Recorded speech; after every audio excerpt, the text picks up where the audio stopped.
आपके साथ मैं हूं पूजा सचदेवा और आप देख रहे हैं हमारा खास प्रोग्राम विश्लेषण। ओबीसी और दलित आरक्षण को लेकर एक बार फिर से सियासत का पहिया पूरी रफ्तार के साथ घूमने लगा है और इसी बीच ओबीसी आरक्षण को लेकर सीएम योगी को लिखे गए अनुप्रिया पटेल के पत्र ने भाजपा की मुश्किल को बढ़ा दिया। और वहीं दिल्ली में केंद्र और राज्य सरकार के बीच अधिकारियों की जंग की धुरी पर अखिलेश यादव ने क्लीन स्वीप संदेश दिया, तो कांग्रेस की विपक्षी एकता वाली तस्वीर पर भाजपा हैट्रिक विजय का संदेश दे रही है और वहीं 2024 के लिए बसपा राष्ट्रीय योजना पर बढ़ती हुई नजर आ रही है।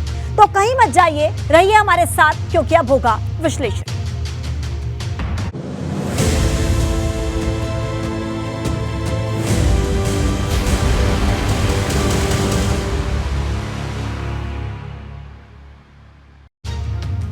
ओबीसी आरक्षण की धुरी पर निकाय चुनाव से पहले सियासत जिस दिशा में बढ़ती दिखी थी, अब निकाय चुनाव के बाद एक बार फिर से सियासत उसी दिशा में बढ़ रही है और इस बार यूपी अधीनस्थ सेवा चयन बोर्ड के जरिए ग्राम पंचायत अधिकारी के 1468 पदों पर भर्ती में ओबीसी वर्ग के आरक्षण को लेकर संग्राम छिड़ गया। दावा किया जा रहा है कि भाजपा सरकार ओबीसी वर्ग का आरक्षण छीनने जा रही है और इसी मामले में समाजवादी पार्टी ने पहले से ही मोर्चा खोल दिया था। लेकिन अब अनुप्रिया पटेल ने मुख्यमंत्री योगी आदित्यनाथ को एक पत्र लिखा और उस पत्र पर राजनीतिक हलचल तेज है।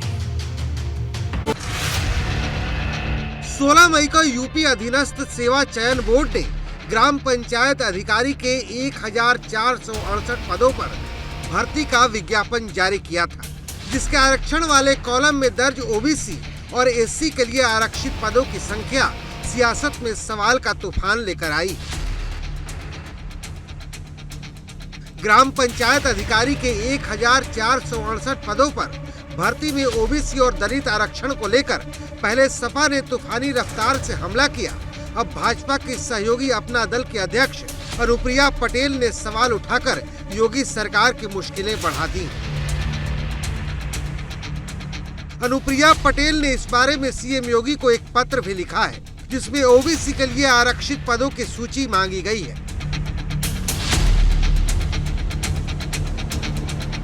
उत्तर प्रदेश अधीनस्थ सेवा चयन आयोग की ओर से यूपी में ग्राम पंचायत अधिकारी के 1486 पदों के लिए जो भर्ती का विज्ञापन जारी किया गया है, उसे लेकर अब यूपी में कहीं न कहीं सियासत शुरू हो गई है। पहले समाजवादी पार्टी ने इसे लेकर सवाल खड़े किए, तो वहीं समाजवादी पार्टी के एमएलसी स्वामी प्रसाद मौर्य ने भी इससे लेकर सवाल खड़े किए और ये कहा कि जो ओबीसी का आरक्षण है, अति पिछड़ों का आरक्षण है, वो यूपी में ख़त्म किया जा रहा है।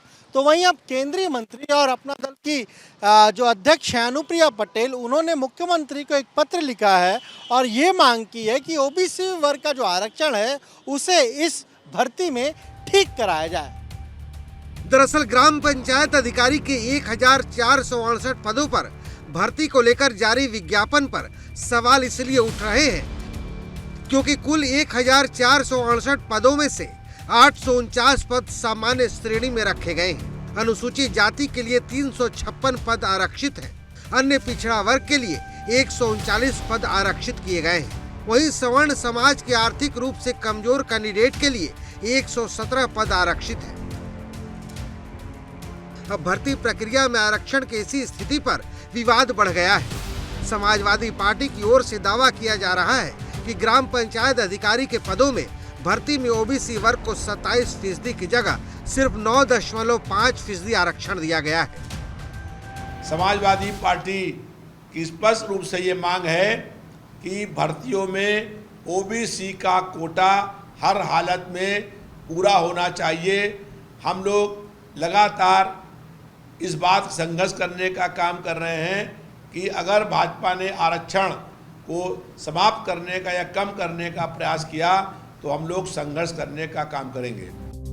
ग्राम पंचायत अधिकारी के 1468 पदों पर भर्ती में ओबीसी आरक्षण को लेकर सपा ने मोर्चा खोल दिया है। अखिलेश यादव पहले ही ट्वीट के जरिए आंदोलन की बात कह चुके हैं। अखिलेश यादव ने ट्वीट में लिखा है कि यूपी एसएससी के ग्राम पंचायत अधिकारी के विज्ञापन में नियमानुसार ओबीसी के 27% की जगह केवल 9.5% पद प्रकाशित किए जाने के मामले में तुरंत संज्ञान लेते हुए भाजपा सरकार द्वारा ओबीसी के हक मारने के खिलाफ आंदोलन किया जाए। भाजपा की आरक्षण विरोधी सोच हर बार सामाजिक न्याय के आड़े आती है। भारतीय जनता पार्टी की सरकार एक सुनियोजित साजिश के तहत लगातार भारतीय संविधान प्रदत्त आरक्षण की व्यवस्था को ध्वस्त करने में लगी हुई है और उसी का नतीजा है कि आज अनुसूचित जात, अनुसूचित जनजाति और पिछड़ों का आरक्षण भाजपा सरकार निरंतर शून्य करती जा रही है।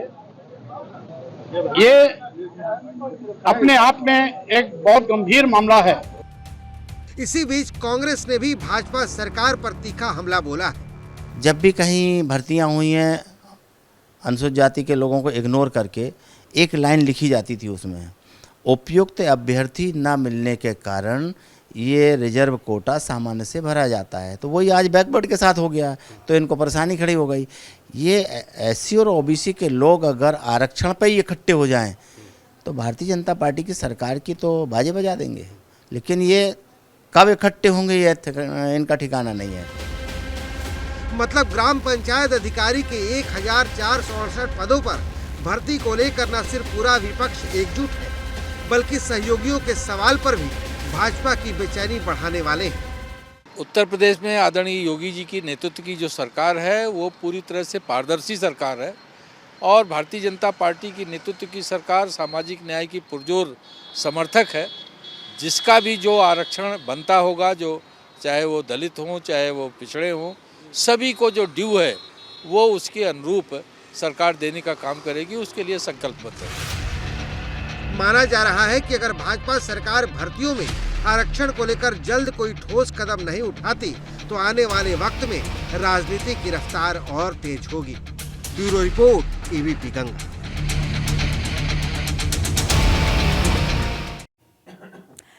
दिल्ली में उपराज्यपाल को अधिकारियों का कंट्रोल देने वाले केंद्र सरकार के अध्यादेश पर यूपी की सियासत में तपिश बढ़ गई है।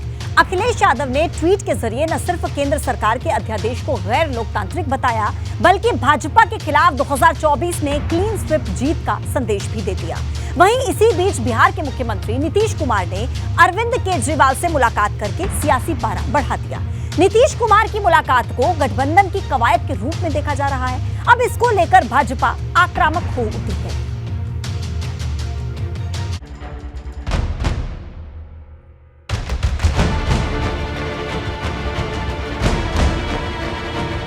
दिल्ली में बढ़ी बॉस वाली लड़ाई,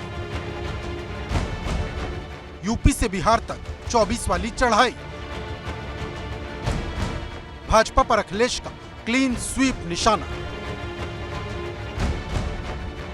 दिल्ली में अधिकारियों का कंट्रोल किसके पास होगा, इससे जुड़े केंद्र सरकार के अध्यादेश पर सियासी संग्राम ने यूपी से बिहार तक तपिश बढ़ा दी है।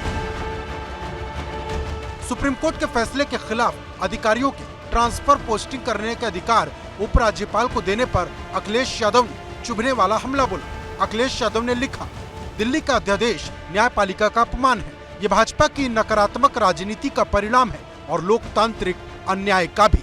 भाजपा जानती है कि लोकसभा चुनाव में दिल्ली की सभी सीटों पर उसकी करारी हार होगी, इसीलिए जनता से पहले से ही बदला ले रही है। अध्यादेश के नाम पर ये जनादेश की हत्या है। दिल्ली में जो अध्यादेश जारी हुआ है, ये अध्यादेश जन आदेश और लोकतंत्र की हमला करने का प्रयास है। भारतीय जनता पार्टी की सरकार बदले की भावना से कार्रवाई कर रही है और चुनाव को प्रभावित करने के लिए यह अध्यादेश लाई है। यह स्पष्ट रूप से जन आदेश का उल्लंघन है। मतलब निशाना केंद्र सरकार के अधिकारों वाले अध्यादेश पर है और संदेश 2024 के लोकसभा चुनाव का। अखिलेश यादव के ट्वीट के पहले एक और तस्वीर इसी ओर इशारा करती है। ये तस्वीर बिहार के मुख्यमंत्री नीतीश कुमार और तेजस्वी यादव की दिल्ली के मुख्यमंत्री अरविंद केजरीवाल से मुलाकात की है। अरविंद केजरीवाल से मुलाकात के बाद नीतीश कुमार ने भाजपा सरकार पर तीखा हमला बोला। अपने ढंग से जो इधर से उधर कर रहे हैं और किस तरह का माहौल बन रहा है।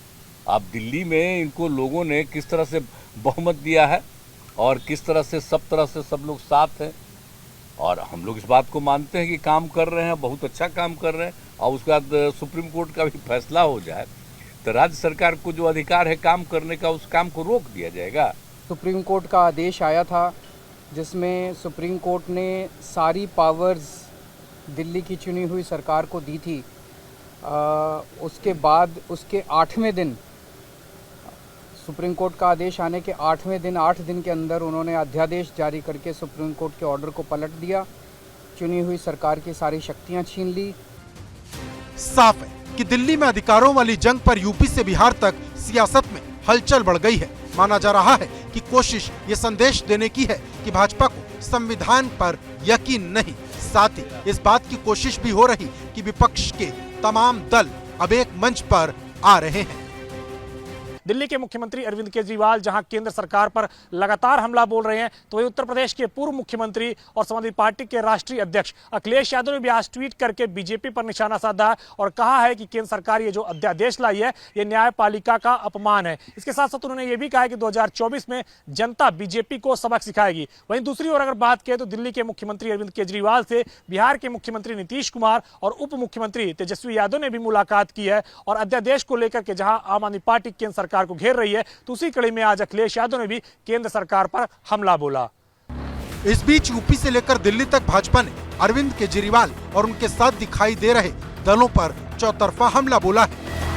इनको इतनी जल्दी क्या थी कि इन्होंने आते ही तबादले करने शुरू कर दिए, और वो भी ऐसे समय पर जब इनके खुद के खिलाफ इन्वेस्टिगेशंस चल रही है भ्रष्टाचार के खिलाफ। तो इन्होंने जो जो भ्रष्टाचार किया उस केस के अंदर डॉक्यूमेंट्स को डिस्ट्रॉय करने का काम, लॉ एंड ऑर्डर की ब्रेकडाउन का काम, अधिकारियों के साथ सरकारी कानून व्यवस्था का निरादर करते हुए मारपीट करने का काम, धमकियां देने का काम, झूठे केस में फंसाने का काम, ये सब काम शुरू हो गया था। केजरीवाल जी की तो दिल्ली की जनता खुद विदाई करने वाली है और नीतीश जी का दिल्ली में कोई आधार नहीं है। तो ऐसे में ये कर्टसी काल की बात कही जा सकती है, लेकिन अगर आप उसको चुनावी दृष्टि से देखें तो जनता, जो दिल्ली की जनता जनार्दन है, वो तो आम आदमी पार्टी से ऊब चुकी है, उनकी विदाई करने वाली है। और नीतीश जी का वहाँ ऐसा कुछ है नहीं कि जिसको लेकर के वो उस मुलाकात को लेकर के कोई वो उत्साहित हो। जाहिर है कि दिल्ली में अधिकारों वाली जंग के बहाने 2024 वाली सियासत अब एक नई दिशा में चल निकली है। Bureau report, ABP Ganga. 2024 के महामुकाबले के लिए विपक्षी खेमे में महागठबंधन को लेकर हलचल तेज है। नीतीश कुमार बिहार से लेकर दिल्ली तक दौड़ लगा रहे हैं, तो वहीं शनिवार को कर्नाटक में सिद्धारमैया सरकार के शपथ ग्रहण में जुटे 18 दल के नेताओं को लेकर भी सरगर्मी बढ़ी हुई है। कर्नाटक में विपक्षी एकता वाली तस्वीर के जरिए कांग्रेस 2024 विजय का संदेश दे रही है, तो वहीं भाजपा चुभने वाले पलटवार कर रही है। ये दावा है कि अब की बार भाजपा की जीत 2014 और 2019 से भी बड़ी है।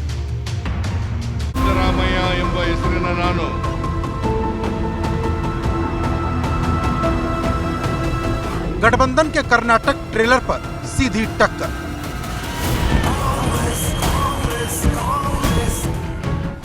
कांग्रेस को भाजपा की महाभारत ललकार।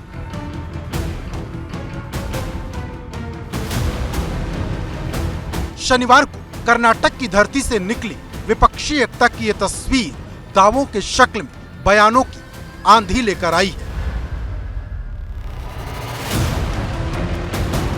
सिद्धारमैया सरकार के शपथ ग्रहण समारोह में विपक्ष के 18 दलों के नेताओं के पहुंचने से गदगद कांग्रेस 2024 विजय की हुंकार भर रही, तो भाजपा संदेश दे रही कि 2024 के चुनावी मुकाबले में भाजपा का विजय रथ रुकेगा नहीं, बल्कि रफ्तार और तेज होगी। इस प्रकार की बयानबाजी लंबे अरसे से होती है। T9 से मैं भी देख रहा हूँ। राष्ट्रीय मोर्चा, दिन ये मोर्चा, दिन वो मोर्चा, इसका कोई मतलब नहीं है। भारतीय जनता पार्टी आदरणीय प्रधानमंत्री नरेंद्र मोदी जी के नेतृत्व में दिनों दिन मजबूत हो रही है और 2024 के लोकसभा के चुनाव में आप देखेंगे हम पुनः प्रचंड बहुमत के साथ सरकार बनाएंगे। भाजपा का दावा है कि पहले भी विपक्षी एकता की तस्वीर आती रही, गठबंधन बनते रहे, लेकिन विपक्षी एकता से कोई फर्क नहीं पड़ा। विपक्षी एकता के नाव में कल छेद भी दिखाई पड़े। जैसे बीएसपी को निमंत्रण नहीं था, सपा वहाँ गई नहीं और लोक दल नहीं गए, तो ममता बनर्जी जो बंगाल में उनके एमपी ज़्यादा हैं तो वो बुलाई नहीं गई या गई नहीं, और ये एक बड़ा कार्यक्रम था। और टॉप प्रायोरिटी अगर लोगों की विपक्षी एकता है तो फिर सब खाली बैठे हुए हैं, देश भर के लोग, उनको आना चाहिए था। तो इसी में दिखाई पड़ गया कि ये कहीं का ईंट कहीं का रोड़ा, भानुमती ने कुनबा जोड़ा, ये चलेगा नहीं। हालांकि भाजपा के इन दावों के उलट कांग्रेस कर्नाटक में विपक्षी एकता की तस्वीर को 2024 का संदेश बता रही। दावा है कि भाजपा कर्नाटक चुनाव के नतीजों से डर गई है। अंदर उनके उस पर सीने पे हाथ रख के देखो और खुद कहेंगे आपके माध्यम से कि अपने सीने पे हाथ रख के देखें कि आप कितने डरे हुए हैं कांग्रेस से। कहने का अलग बात है, लेकिन डर कितना है ये तो आप खुद ही महसूस कर सकते हैं। आज देश के अंदर भारतीय जनता पार्टी इतनी बुरी तरीके से डरी हुई है कि देश छोड़ के भी लोग भागने लग गए। कांग्रेस के दावों से इतर एक तथ्य ये भी है कि अभी तक साफ नहीं कि कांग्रेस के नेतृत्व में अगर कोई गठबंधन बनता है तो गठबंधन में कौन कौन से दल शामिल होंगे, क्योंकि शनिवार को कर्नाटक में सिद्धरामैया सरकार के शपथ ग्रहण समारोह में निमंत्रण मिलने के बाद भी अखिलेश यादव शामिल नहीं हुए थे। कर्नाटक विधानसभा चुनाव के नतीजे से कांग्रेस पार्टी लगातार उत्साहित है और तमाम सारे विपक्षी दलों को जहां उसने कर्नाटक विधानसभा चुनाव के बाद सीएम पद के शपथ ग्रहण समारोह में आमंत्रित किया था, तो उसके बाद लगातार विपक्षी गठबंधन की बात भी कांग्रेस पार्टी कर रही है और साफ तौर पर इशारा है कि 2024 में बीजेपी को हराने के लिए तमाम सारे जो दल हैं वो कांग्रेस पार्टी के साथ आए। लेकिन इसी बीच अगर बात करें तो बीजेपी का कहना है कि कितने भी गठबंधन हो जाए, कितने भी दल साथ आ जाए, बीजेपी को कोई असर नहीं पड़ने वाला है। इस बीच भाजपा ने 2024 के लिए बिसात बिछाने की तैयारी तेज कर दी है। माना जा रहा है कि 2024 के मद्देनजर भाजपा 35 जिलों में जिला अध्यक्ष बदल सकती है। माना जा रहा है कि लोकसभा चुनाव की तैयारियों को देखते हुए बीजेपी अपने क्षेत्रीय संगठन में भी फेरबदल करेगी। उत्तर प्रदेश में बीजेपी के जो 98 संगठनात्मक जिले हैं उनमें से तकरीबन 30 से 35 जिलों में, महानगरों में जो जिला अध्यक्ष हैं, महानगर अध्यक्ष हैं, उनको भी बदला जाना है। कुल मिलाकर कहें तो जब विपक्षी खेमा गठबंधन की कोशिश में जुटा है तो भाजपा ने जमीन पर उतरने की तैयारी तेज कर दी है। लखनऊ से अनुभव शुक्ला के साथ ब्यूरो रिपोर्ट, एबीपी गंगा। और चलिए अब बात बसपा की राष्ट्रीय योजना की। दरअसल बसपा पहले ही अकेले दम पर चुनाव लड़ने का ऐलान कर चुकी है, लेकिन अब बसपा ने राष्ट्रीय स्तर पर पार्टी का जनाधार बढ़ाने की दिशा में कदम बढ़ा दिए हैं और पदाधिकारियों के साथ आज हुई मीटिंग में मायावती ने जम्मू कश्मीर, हिमाचल प्रदेश, दिल्ली और झारखंड में लोगों को पार्टी से जोड़ने के निर्देश दिए। अब इससे कांग्रेस और भाजपा की टेंशन बढ़ गई।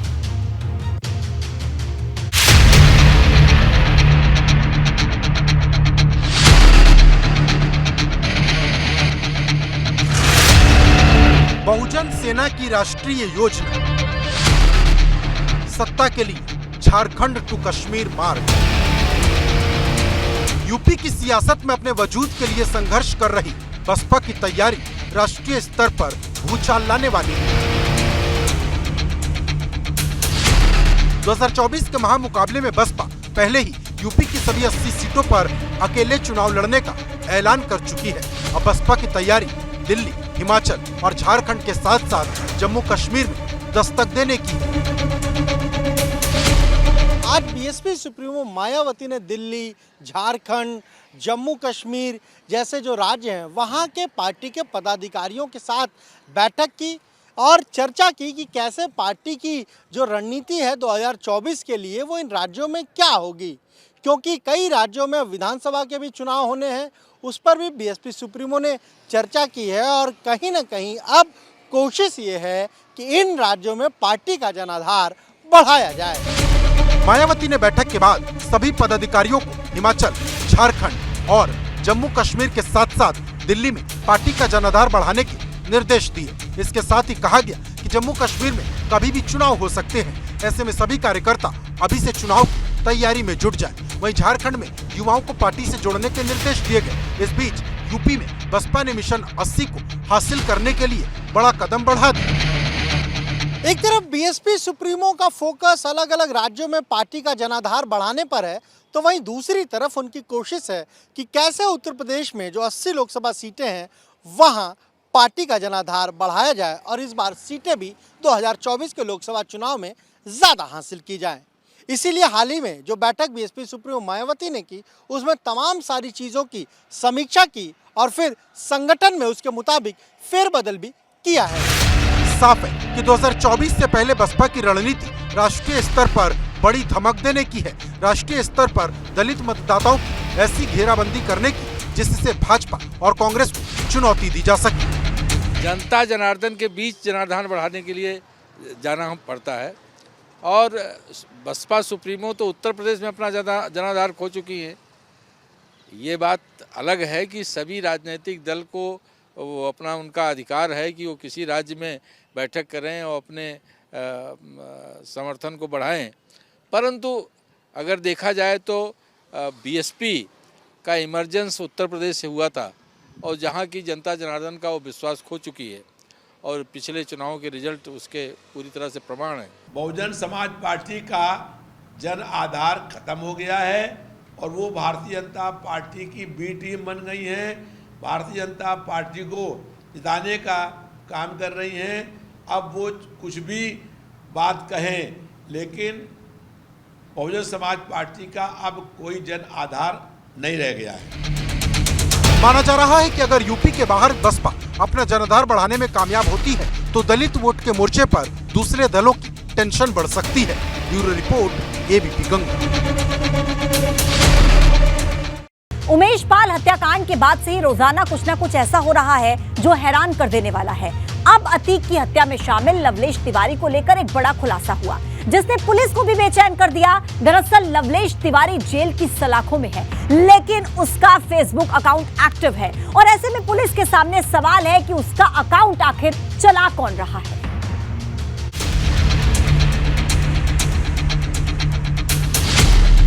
सलाखों में शूटर की सोशल मिस्ट्री।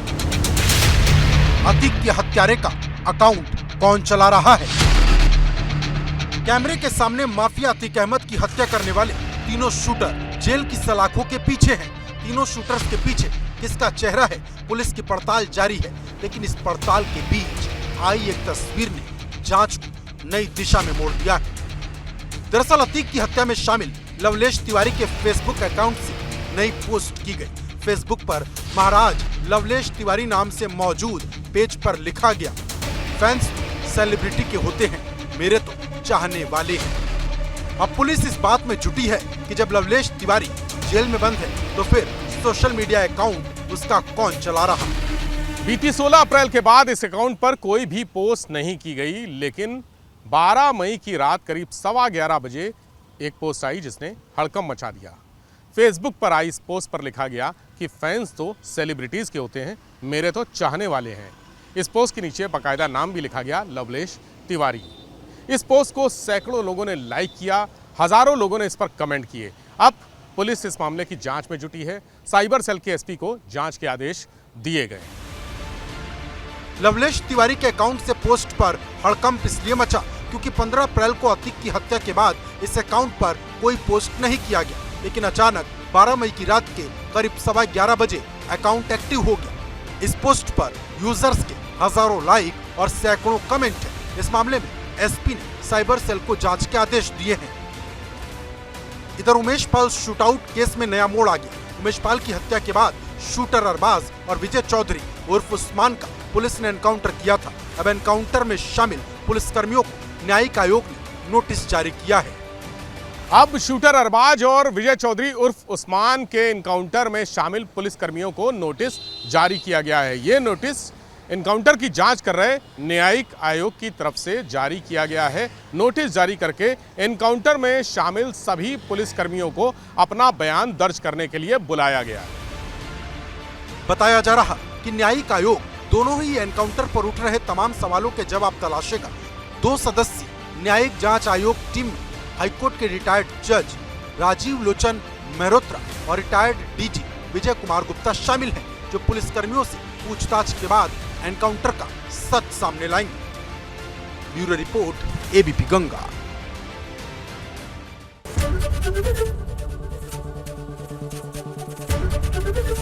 एबीपी गंगा, खबर आपकी, जुबान आपकी।